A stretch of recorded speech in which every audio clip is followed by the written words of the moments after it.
Nah oleh karena itu paling mudah saya ingin dorong, terus sikap kita bagaimana? Speak up untuk ganti sistem, ganti rezim. Speak up untuk membela Islam. Itu poinnya.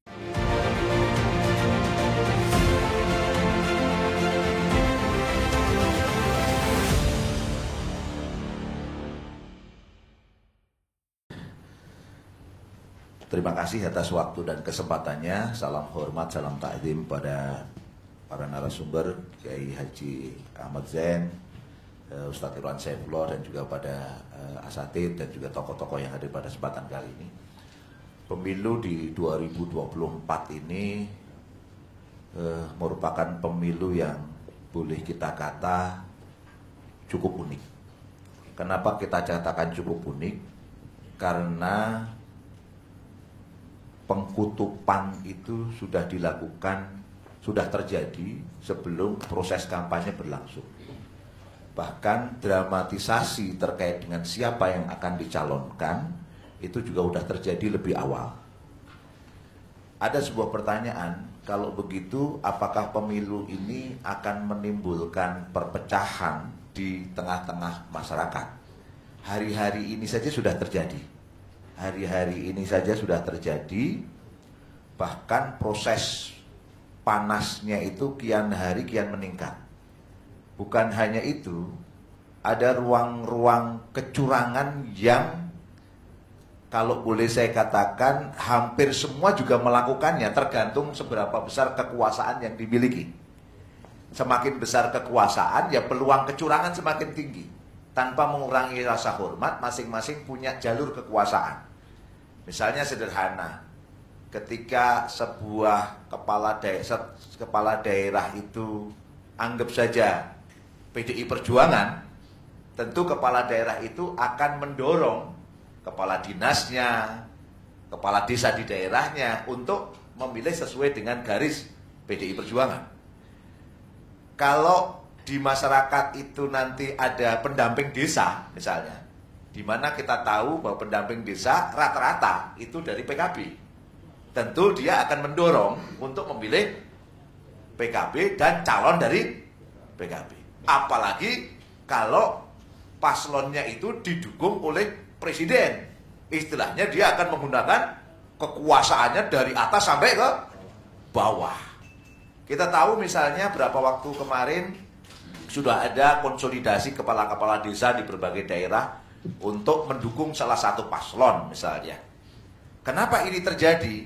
Karena kita tahu bahwa kepala desa berapa waktu yang lalu lewat perubahan undang-undang desa itu mendapatkan posisi yang sangat strategis terkait dengan perpanjangan masa jabatan kepala desa. Mungkin hari ini adalah waktu yang tepat buat kepala desa untuk berbalas budi terhadap apa yang telah diberikan untuk perpanjangan masa jabatan kepala desa.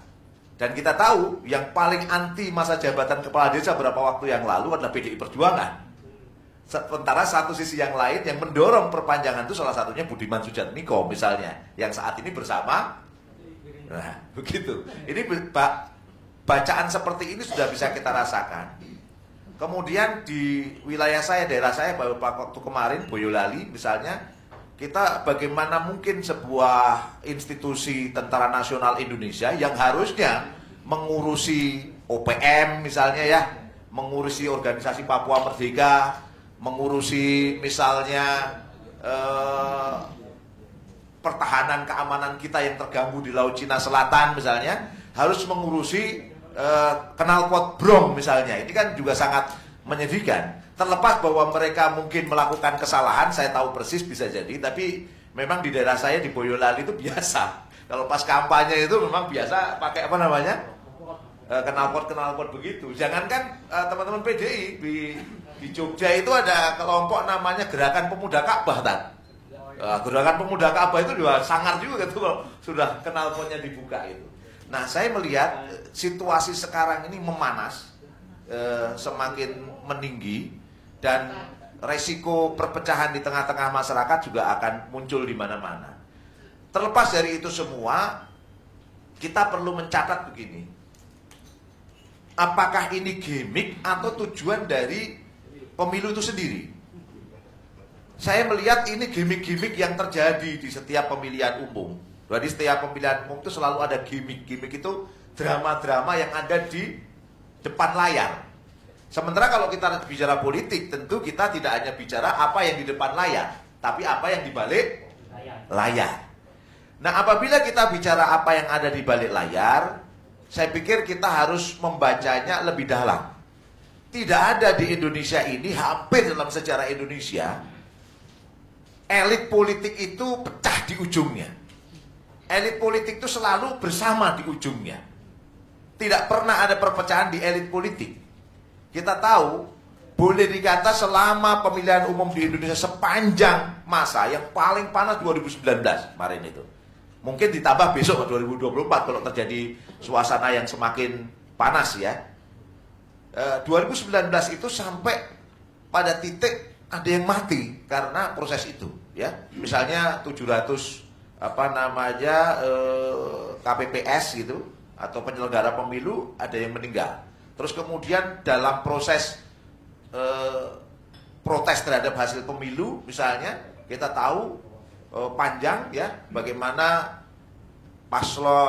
pendukung dari Prabowo pada waktu itu mengalami satu penyiksaan secara fisik dan sampai kematian.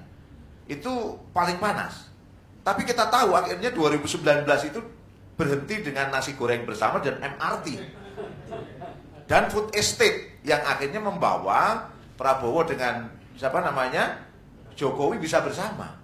Dan bahkan sekarang Jokowi dengan Prabowo yang tadinya tarung bisa bersama juga dalam Pilpres 2024. Ini kan kelucuan-kelucuan yang terjadi di tengah-tengah kita, bahwa masyarakat yang bertarung di bawah itu ternyata berbeda dengan elit politik yang ada di atas. Kalau bicara elit politik yang ada di atas, saya pikir kita harus merujuk apa yang disampaikan Jeffrey Winters dalam buku yang dia terbitkan namanya Oligarki. Di mana Indonesia itu, kata Jeffrey, dan mungkin menurut saya tepat, memiliki prinsip gotong royong tanda petik. Apa yang disebut gotong royong itu? Gotong royong itu adalah bagi-bagi. Ya. Gotong royong itu bagi-bagi menurut Jeffrey Winters. Dan analisis institusional yang dilakukan oleh Jeffrey Winters ini merujuk pada apa yang terjadi hari ini. Jadi tidak ada satu elit politik pun yang akhirnya pecah. Tapi ujung-ujungnya apa? Akur dan bagi-bagi gotong royong, bagi-bagi kue kekuasaan. Karena apa? Di setiap pemilu itu sebenarnya ujung-ujungnya adalah bagaimana strategi dan taktik untuk siapa yang akan dapat kue paling banyak dan siapa yang akan dapat kue paling sedikit. Ini menurut analisis Jeffrey Winters.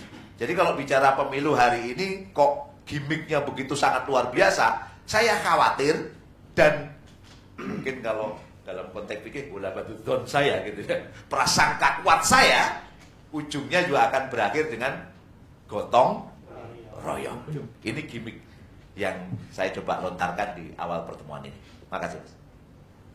Ya, ini sangat menarik terkait dengan gimmick ya, gimmick yang dibuat bahkan itu sudah dimunculkan di sebelum kontestasi itu dilaksanakan seperti itu. Nah, selanjutnya dengan adanya keberpihakan ini dan seperti yang Ustadz bilang tadi ya, dipersangkakan kuat gitu bahwa nanti mungkin ketika mereka terpilih gitu ya, mereka malah kembali bergotong royong gitu, Mas. Nah, menurut Ustadz Agung sendiri dari ketiga paslon capres dan cawapres ini, adakah paslon yang arah kebijakannya itu kan di masa satu dekade ini gitu ya, ada beberapa isu-isu hukum yang besar gitu ya. Salah satunya itu tadi Undang-Undang Cipta Kerja, kemudian Undang-Undang KUHP seperti yang saya singgung sebelumnya gitu. Nah, ketika ada paslon baru yang terpilih gitu, menurut Ustadz Agung ada nggak dari ketiga paslon ini yang berani gitu untuk merevisi atau mengubah atau bahkan membatalkan gitu produk-produk hukum yang selama satu dekade ini disahkan seperti itu, sehingga dengan disahkannya produk-produk hukum tersebut itu bisa menguntungkan oligarki lah istilahnya. Baik, sebelum ke produk hukum, saya akan membacanya hukum bagian di dalamnya nanti. Ada hukum, ada ekonomi, terus kemudian ada lingkungan. Ini kita coba baca satu-satu nanti ya. Begini, bicara tentang masalah ekonomi, paling dekat saja. Paling dekat ini Pertalite mau dihapus. Paling dekat Pertalite mau dihapus. Dan ini wacana sudah disampaikan sejak Agustus 2023. Dulu kan premium dah ya, mulai hilang, terus kemudian Pertalite sekarang juga ada pembatasan dan kita rangkaian antrian di mana? Di pom-pom bensin sering kita lihat, dan ujungnya nanti Pertalite ini akan dihilangkan. Pada ujungnya mungkin semakin sedikit dihilangkan. Ada sebuah pertanyaan, adakah paslon yang berani untuk menstop penghapusan Pertalite? Ini paling enak membacanya, paling enak. Saya yakin tidak ada yang berani. Kenapa tidak berani? Mungkin bukan tidak berani juga, tidak bisa. Karena begini, soal minyak dan gas ini, nanti saya sampai ke konteks hukumnya. Tapi saya untuk masuk ke sini untuk memudahkan kita. Dalam konteks minyak dan gas, harga itu ditentukan pertama oleh supply and demand. Indonesia per hari itu hanya bisa menghasilkan 800.000 barel per hari produksinya. Sementara kebutuhannya itu sekitar 1,2 juta barel per hari. Berarti masih kurang kan, Pak? 1,2 kurangi 800, berarti masih kurang 400.000 barel per hari. Kebutuhan ini, ya, kebutuhan akan kurangnya ini didapat dari mana? Impor. Impornya bisa yang jadi, bisa yang mentah. Bisa yang jadi itu berarti sudah jadi Pertalite, sudah jadi Pertamax, tinggal dipakai. Ada juga yang dalam bentuk mentah. Kalau mentah maka dia harus dikilang dulu, diolah dulu sampai jadi siap pakai. Nah, untuk melakukan impor ini berarti harganya harus mengikuti harga minyak internasional. Harga minyak internasional itu ternyata, Pak, ditentukan bukan oleh supply and demand, oleh permintaan dan penawaran, tapi ditentukan oleh apa? Oleh spekulasi pasar komoditas berjangka namanya. Spekulasi pasar komoditas berjangka itu apa? Kita itu jualan minyak itu ternyata bukan sekedar jualan minyak, tapi minyak itu dibentukkan kertas, dan kertas itu yang dijual sebagai layaknya surat berharga. Ini disebut dengan pasar komoditas. Ini non real. Kalau non real mungkin nanti dibahas ini haram atau halal. Menurut saya, pandangan saya ini haram ini. Namanya jualan itu harus jelas real barangnya. Ini non real, kertas yang dijual. Sementara ini spekulasi. Spekulasi itu ditentukan oleh apa? Oleh problem sedikit saja politik dunia, harga naik tinggi. Contoh kemarin, perang Rusia, Ukraina, itu bom langsung. Perang Palestina, bom langsung. Sehingga hari ini, harga minyak dunia itu nggak pernah turun dari 70 US dollar per barrel. Naik terus dia. 70, 80, 70, 80 terus gitu. Dari mulai Covid kemarin sekitar 100 US dollar per barrel sampai tembus pernah 113 US dollar per barrel. Padahal produksinya itu dari ngebor sampai keluar itu hanya 19,7 US dollar per barrel. 19,7 dijual 70, kacau tidak kira-kira? Pertanyaannya, paslon mana yang bisa mengendalikan ini? Ini sudah internasional, nggak ada satupun yang bisa. Itu satu, ya. Belum bicara poin itu. Kita sadarkan diri tentang hal ini. Kemudian yang kedua, gini, bicara ekonomi lagi yang paling menarik. Indonesia itu sekarang tax ratio itu dapat pendapatan dari pajak itu semakin sedikit di masa Jokowi itu. Jadi pendapatan dari pajak itu semakin turun. Kira-kira logikanya kalau pendapatannya turun dari pajak, negara akan mencari duit pemasukan dari apa? Dari apa? Dari utang. Kenapa zaman Jokowi itu utangnya terus naik dan tembus kemarin itu 8.041, itu belum ditambah kemarin Ustadz Jen WA ke saya, kalau belum tambah BUMN. Kalau ditambah BUMN bisa tembus 13.000 triliun rupiah. Kalau ditambah dengan gaji pegawai, gaji TNI tembus 20.000 triliun. Jadi mohon dikasihani Jokowi itu, Pak, ya. Kasihani karena dia nggak dapat pendapatan dari pajak sehingga dia harus utang. Nah, ada pertanyaan. Kira-kira kalau presiden lain nanti menang, akan main begitu nggak kira-kira? Kalau presiden lain atau calon presiden itu siapapun, Prabowo kah, Anies kah, siapa lagi? Ganjar kah yang menang, logikanya dia akan main yang sama nggak? Dia akan main yang sama. Dia akan main yang sama, tinggal naikkan pajak, berarti yang punya siapa? Rakyat. Kalau pajak nggak dinaikkan berarti apa? Utang. Utang yang teriak siapa lagi? Rakyat lagi. Tembus 8.041 dan kemungkinan Jokowi itu akan nambah utang lagi sampai tembus 8.900. Karena Pak Menhan sudah minta agar pembiayaan alutsista segera dieksekusi tahun 2024. Kok buru-buru sekali Menhan kita ini minta utang untuk beli alutsista buat apa ini kira-kira? Ini menarik, Pak. Ini menarik. Dan paling menarik adalah Bapak-bapak kalau mau diskusi soal ini jangan lihat debat doang, tapi lihat juga dalam pertemuan dengan pengusaha dan sebagainya. Hampir semua pertemuan dengan pengusaha itu gimmick yang dilakukan oleh semua calon presiden itu apa? Berdiri, mohon maaf, kemudian menyampaikan kalau nanti saya menjadi presiden maka BPJS gratis. Kalau ini maka pendidikan begini, kesehatan begini. Wah, luar biasa. Akhirnya pada waktu pertemuan Apindo itu pertanyaan Pak Gita Wirjawan sebagai moderator sederhana sekali. Wah, luar biasa Pak Anies, wah luar biasa Pak Prabowo, wah luar biasa Pak Ganjar. Kira-kira duitnya dari mana itu? Biayanya. Dan semua menjawab yang sama.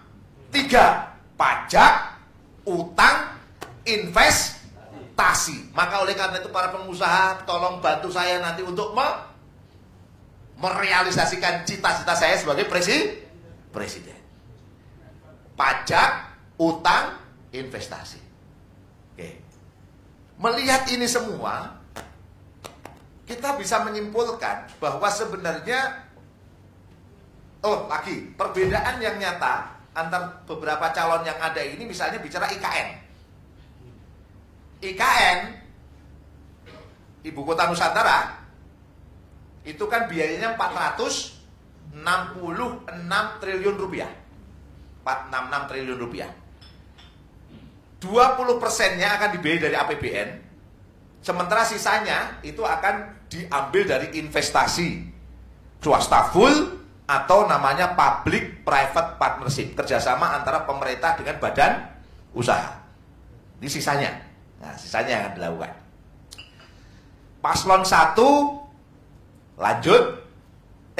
Paslon 2 lanjutkan. Paslon 3 berhenti. Lanjutkan. Bahkan pada waktu itu pernah ada ketidakpercayaan, jangan-jangan paslon 3 ini nggak mau melanjutkan. Langsung buru-buru datang ke IKN, syuting dan bertemu dengan para cukong-cukong itu bahwa kami akan lanjutkan. Yang anti dengan IKN cuma satu, yaitu 01. 01 ganti, bukan membangun IKN, tapi membangun apa?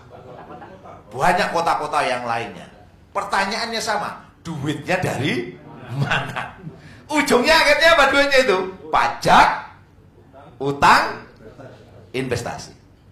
Kalau kita bicara ini semua, bapak-bapak sekalian, ini adalah pola pengelolaan ekonomi dengan landasan ideologi kapitalisme. Clear? Di mana ideologi kapitalisme itu membangun APBN-nya dengan basis pajak, utang, dan mentok utang itu dalam bentuk investasi. Ini yang terjadi. Jadi kalau begitu Ustadz Agung, kondisi kita ini nggak akan terkait dengan politik ekonomi yang diterapkan. Clear? Politik ekonomi yang diterapkan itulah yang menyebabkan paslon-paslon yang ada harus mengikuti ideologi dari politik ekonomi yang sedang berlaku di Indonesia. Sejak Orde Baru, kita lihat lagi lebih lanjut lagi. Sejak Orde Baru, sebenarnya pola-pola kapitalisme itu sudah berlangsung. Sudah berlangsung. Reformasi itu ingin menghindari itu. Makanya ada perubahan institusional supaya tidak ada pihak-pihak yang mengendalikan segalanya. Siapa pihak-pihak yang mengendalikan segalanya? Kita sering mengenal dengan kata oligarki. Jadi segelintir orang yang mengendalikan politik, mengendalikan ekonomi, mengendalikan hukum. Maka dibuatlah apa? Dibikinlah KPK. Agar apa? Tidak ada korupsi. Dibikinlah komisi yudisial. Agar apa? Hukum itu tidak berpihak kepada segelintir kalangan. Dibikinlah komisi HAM supaya tidak ada penindasan. Intinya tidak diharapkan dengan reformasi itu terjadi balancing power, terjadi pembagian keseimbangan kekuasaan. Ini yang terjadi. Tapi apa yang terjadi? Orang-orang yang menjadi oligark di masa Orde Baru ternyata bertransformasi menjadi oligark juga di masa reformasi. Dan ini bergelindan dengan biaya pemilu yang mahal. Ketika biaya pemilu yang mahal, maka setiap paslon harus di backup oleh mereka yang punya modal. Begitu bicara yang punya modal, ternyata mereka-mereka itu orang-orang Orde Baru yang bertransformasi. Aduh, mau nyebut nama nggak enak, tapi harus disebut. Saya pikir saya harus membuka data, dan data ini sudah terlansir di media-media. Siapa yang ada di belakang setiap paslon-paslon yang ada? Sebentar, Tat, ya. Ini harus saya pakai data supaya nggak asal ngomong kita ini, ya. Bahwa ternyata tanpa modal yang kuat, maka nggak akan ada pencalonan, ya, untuk masuk itu. Pertama, siapa oligark dan pengusaha-pengusaha besar di balik misalnya paslon 01? Ada Surya Paloh. Kita tahu sejak zaman Orde Baru juga sudah ada. Di mana dia punya grup yang di belakangnya ada Reza Khalid. Di mana Reza Khalid ini banyak bilang mafia migas tempo dulu. Ada keluarga Omar Barak. Di mana keluarga Omar Barak ini kita tahu adalah pengusaha yang cukup besar juga. Ada Rahmat Gobel, Ahmad Sahroni, dan terakhir yang baru bergabung Yusuf Kala dengan Kala grupnya. Dengan beberapa pemberitaan dibilang netral, tapi akhirnya hari ini oke. Memang yang paling sedikit ini, ya. Terus kemudian 02, wah banyak sekali. Ada Rosan Roslani, mantan ketua Kadin. Ada Abu Rizal Bakri dengan Bakri grupnya. Airlangga Hartarto dengan Fajar Suryanya. Hasim Joyo Hadikusumo Ansari grupnya. Kemudian Maher Al-Gadri dengan Kodel grupnya. Wahyu Sakti Trenggono dengan Indonesia Towernya. Erwin Aksa, Bosowa Group. Ini sepertinya Pak Yusuf Kala itu main dua kaki nih, ya. Ada Erwin Aksa di 02. Kemudian Pak Erick Thohir Adaro Group. Adaro itu di Kalimantan Selatan, Kalimantan Tengah itu 6 kabupaten, Pak. Luas wilayah konsesi batu baranya itu luar biasa, ya. Kemudian di belakang 03 ada Arsyad Rashid. Arsyad Rashid itu ketua Kadin. Ya. Karena Rosan Roslani juga sebelumnya ketua Kadin. Ada Indika Group, ya, relasinya dengan Sudwi Katmono, Kidiko, kemudian Osman Sabtaodang, Haritanu Sudibyo, Sandiaga Uno dengan Saratoganya, kemudian Hapsoro, Happy Submono Hadi, ya, basis utama. Ini clear kalau kita lihat semuanya. Di dalamnya juga ada grup Aguan misalnya, ya, CS. Nah, ini juga lengkap sekali, bisa kita baca di Pintar Politik, kemudian di tirto.co.id, sangat clear. Nah, iya satu. udah clear. Karena kita bisa baca siapa yang di belakang itu semua kan ada. Artinya ini kan butuh modal kan? Nah, ketika bicara modal ini asatidz rahimakumullah, kita diskusi akhirnya. Kira-kira kalau menang ingin memberikan ruang kepada yang danai nggak? Ya udah. Itulah ekonomi politik dengan basis kapitalisme. Pasti akan begitu. Demokrasi membutuhkan biaya tinggi. Dari mana deh ya? Dari para kapitalis, oligark.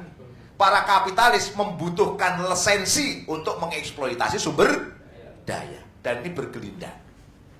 Oleh karena itu, ekonomi politik sebenarnya tidak berubah sejak Orde Baru sampai reformasi. Ini poinnya. Nah, pertanyaan berikutnya bicara tentang masalah tadi apa? Hukum. Kira-kira undang-undang Omnibus Law yang memberikan peluang pada investor, di mana tim-tim Omnibus Law itu ya ada Rosan Roslani tadi, terus kemudian ada pengusaha-pengusaha tadi, terus kemudian banyak investor-investor asing juga yang menginginkan agar iklim investasi itu semakin baik. Kira-kira mau nggak untuk menghapus undang-undang Omnibus Law? Sederhana saja, nggak mau. Karena di belakang, karena kepentingan undang-undang Omnibus Law itu intinya apa? Investasi mengalir semakin basah. Itu kecil kemungkinan. Ya, kecil kemungkinan undang-undang itu akan dicabut. Ya, kecil kemungkinan. Kemudian yang kedua, bagaimana dengan KUHP? KUHP itu panjang, prosesnya sudah panjang sekali, dan sekarang ketuk palu. Ketuk palu itu intinya apa? Dalam undang-undang KUHP itu banyak peluang-peluang yang memungkinkan ya korupsi semakin memudah gitu ya. Terus kemudian otoritarisasi dari pihak yang memenangi election itu akan semakin mudah. Karena apa? Misalnya terkait dengan demo, terkait dengan apa protes, itu kan dihalang-halangi demikian rupa. Yang menjadi titik kritis itu begini. Yang menjadi titik kritis itu begini. Di dalam undang-undang KUHP itu ada ruang yang buat umat Islam agak deg-degan. Agak deg-degan. Ini bisa membawa kondisi seperti di masa Orde Baru. Poinnya apa? Poinnya itu di pasal 188. Saya bukakan supaya tidak salah ini saya membacanya. Di pasal 188 itu asatidz sekalian, itu disebutkan di pasal 1. Sebenarnya banyak sekali yang lain, tetapi saya akan mengambil satu pasal ini saja dulu. Setiap orang yang menyebarkan atau mengembangkan ajaran komunisme, garis miring, Marxisme, Leninisme, atau paham lain yang bertentangan dengan Pancasila di muka umum dengan lisan atau tulisan, termasuk menyebarkan atau mengembangkan melalui media apapun, dipidana dengan pidana penjara paling lama 4 tahun. Poin ini adalah yang disusulkan dalam KUHP. Di masa Belanda aja nggak ada ini. Yang tadi apa namanya tadi KUHP Belanda itu tadi sudah disebutkan pakai bahasa Belanda. Ini nggak ada. Ada bagian dari KUHP itu yang bab khusus. Namanya apa? Tindak pidana pada ideologi negara. Wah, luar biasa, Pak. Sebelumnya nggak ada. Masa Belanda aja nggak ada. Ini lebih otoritarian. Dan poin dasarnya apa di sini ini? Komunisme, Leninisme, Marxisme clear, ya kan? Tapi ditambahi atau paham lain yang bertentangan dengan Pancasila. Pertanyaannya paham lain itu apa? Nah, inilah yang jadi persoalan. Karena apa? Ini akhirnya bisa menjadi pasal karet. Kalau pasal karet itu nanti yang menentukan hukum siapa? Penguasa. Sementara penguasanya di backup semua oleh kekuatan para pengusaha yang menjalankan kapitalisme. Nah, pertanyaannya sekarang begini. Kalau komunisme jelas clear, itu dilarang. Pertanyaannya, kenapa kapitalisme nggak dilarang? Harusnya kalau dilarang, itu gedung DPR dibikin tralis besi. Istana Merdeka dibikin teralis besi. Kenapa? Karena hari ini yang dilakukan adalah ideologi kapitalisme yang saya bilang tadi. Pajak, utang, investasi, penjualan aset negara, kemudian apa? Cina masuk ke nikel, hilirisasi, macam-macam. Ini pertanyaannya, kira-kira paham lain yang dimaksudkan itu komunisme bukan? Enggak mungkin kan? Karena komunisme sudah disebutkan. Berarti clear dia salah. Kira-kira paham lain itu kapitalisme kah? Tidak, karena yang menerapkan adalah penguasa hari ini. Bukan dari penguasa hari ini sejak orde baru. Kira-kira mereka mau memenjara diri mereka sendiri nggak? Nggak mungkin. Ini juga pertanyaan saya sebenarnya, kalau di mana-mana saya ngomong, di mana sih sebenarnya Pancasila itu? Karena jadinya kita bingung kan, Pancasila ini kira-kira slogan saja atau bisa? Kalau ini yang dilakukan, sekarang pertanyaannya sederhana gini. Yang dilakukan pemerintah negeri ini misalnya dengan utang, dengan pajak, terus kemudian dengan membuka investasi selebar-lebarnya, hilirisasi ternyata Cina yang masuk, bertentangan nggak dengan Pancasila? Kalau bertentangan, kenapa mereka nggak dipenjara? Kenapa nggak disebut makar? Aneh tidak? Aneh tidak Bapak-Bapak? Harus jawab dengan tegasnya, aneh tidak? Aneh tidak? Sehingga kira-kira KUHP itu jerat mereka bukan? Jerat mereka nggak? Enggak. Wong mereka yang bikin kok. Ketika mereka yang bikin mau menjerat mereka sendiri nggak? Kira-kira yang ditarget siapa? Paham lain? Yo Islam, Pak. Apalagi sih? Islam, jelas clear. Orde baru yang diserang siapa akhirnya, Pak? Yang tidak melaksanakan Pancasila dengan murni dan konsekuen itu dianggap siapa kira-kira? Islam. Di masa Jokowi, kira-kira yang dianggap tidak Pancasila, yang selalu kemana bilang saya Pancasila, saya NKRI harga mati, itu siapa sih sebenarnya? Ya mereka-mereka itu kan. Yang dituduh tidak Pancasila siapa? Islam. Panjenengan itu, ini juga sama. Ini kan ruang yang paham lain itu akhirnya apa? Dibawanya nanti dalam ruang-ruang yang itu sesuai dengan tafsir siapa? Penguasa. Saya khawatir tak? Ini kalau diterus-teruskan ini berbahaya sekali. Sementara apa? Karena yang mau melawan kapitalisme itu sekarang tinggal siapa, Pak? Yang selalu teriak-teriak bangun negeri ini tanpa pajak, tanpa utang. Kembalikan negeri ini dengan syariah Islam. Kembalikan negeri ini supaya baik, supaya rahmatan lil alamin dengan Islam. Itu orang Islam atau orang Kristen kira-kira? Yang menginginkan itu orang Islam atau orang Kristen? Yo Islam. Ketika orang Islam berbicara seperti itu, capnya apa? Radikal. Capnya apa? Teroris. Ujungnya dibawa pada KUHP dengan bahasa apa tadi? Paham lain. Ini yang sangat berbahaya yang terjadi di tengah kita. Jadi hukum yang sekarang ada pun kira-kira berani nggak untuk dihilangkan? Saya nggak yakin berani untuk mengambil pilihan itu. Karena sudah panjang sekali. Kalau memilih itu, paslon 1 tidak memilih itu dianggap radikal. Paslon 2 kalau nggak memilih itu radikal. Paslon 3 kalau memilih itu radikal. Banyak orang sekarang khawatir untuk menjauh dari kata radikal. Ini yang terjadi. Saya baru bicara poin berapa tadi? Ekonomi, hukum. Wah, yang lain masih banyak juga, tapi itu sudah sederhana lah untuk menggambar pada kita bahwa paslon-paslon yang ada itu bicara pertalit, saya nggak yakin mereka mau stop. Bicara tentang apa tadi? Pajak, utang, investasi, nggak mungkin mau stop, dan ujungnya kapitalisme. Sementara KUHP itu mencegah Islam melawan kapitalisme. Sehingga Islam dalam konteks ini pahamnya harus coba ditelikung demikian rupa dengan hukum. Jadi ya jauh panggang dari api, kira-kira gitu.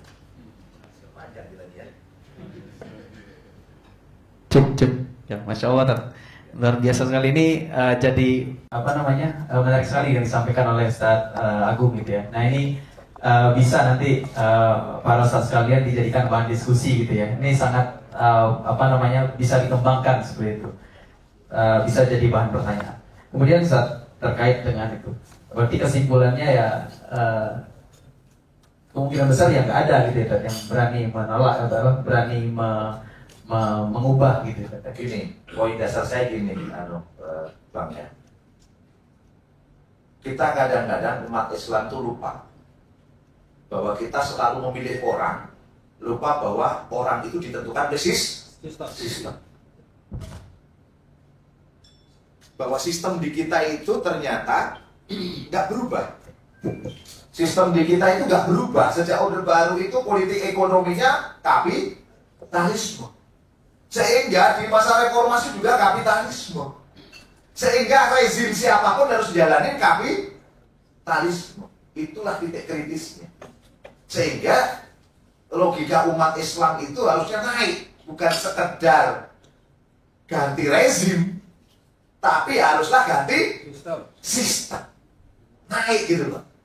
Jangan sampai kita itu mendorong mobil mogok. Wong ujung-ujungnya bakal sama, pajak, utang, investasi. Pertalite juga tetap jalan. Ya. Ini kan nggak merubah apapun. Dan perubahan mobil itu bisa jalan kalau sistemnya berubah. Nah, sistem ini nggak berubah. Ini persoalan mendasar yang luar biasa. Gitu, Pak. Ya, Rektor. Nah, selanjutnya berarti kita sebagai umat Islam ini harus bersikap seperti apa gitu terkait dengan itu? Gini aja, saya ya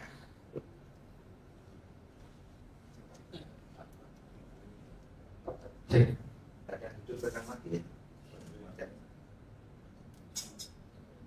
Ini poin dasar saya bukan pada sikap pragmatis kita sekarang ya. Atau saya khawatir antum nanti nyuruh saya bilang golput saja kan, nggak enak juga saya ini. Saya nggak ingin mendorong itu, tetapi poin dasar gini, umat Islam itu dalam sejarah selalu berada pada kekalahan karena diplomasi orang lain, karena manipulasi orang lain. Contoh, sebenarnya dibanding situasi sekarang, masyarakat Indonesia itu jauh lebih berekspektasi ketika masa perpindahan Orde Lama ke Orde Baru.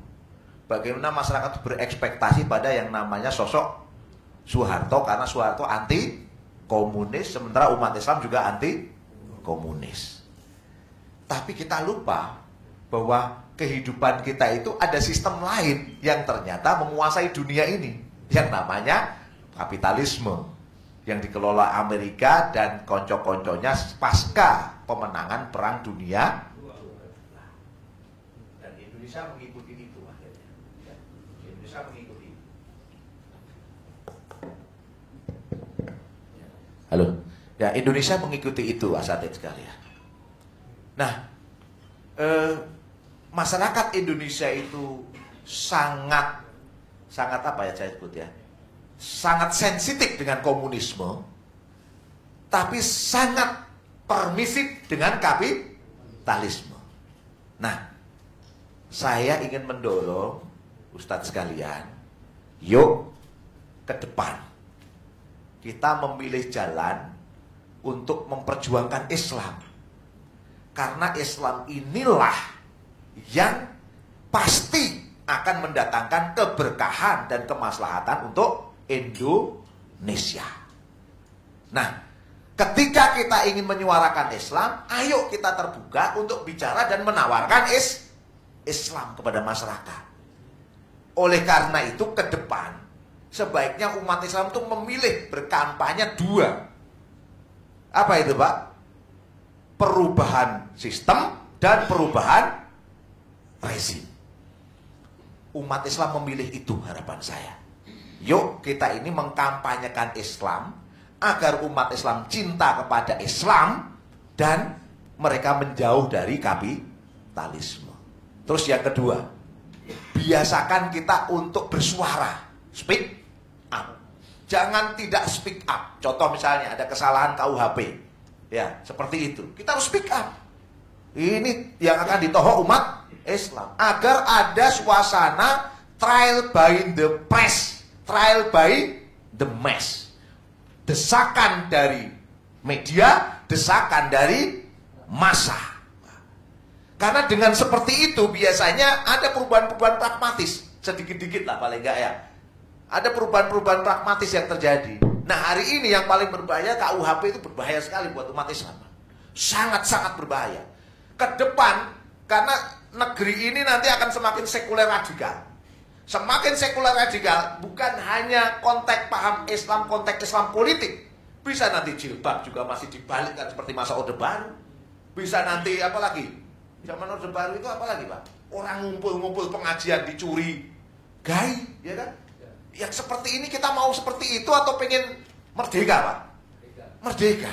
Kalau pengen merdeka maka harus speak up. Nah oleh karena itu kan, paling mudah saya ingin dorong, terus sikap kita bagaimana? Speak up untuk ganti sistem, ganti rezim. Speak up untuk membela Islam. Itu poinnya. Makasih.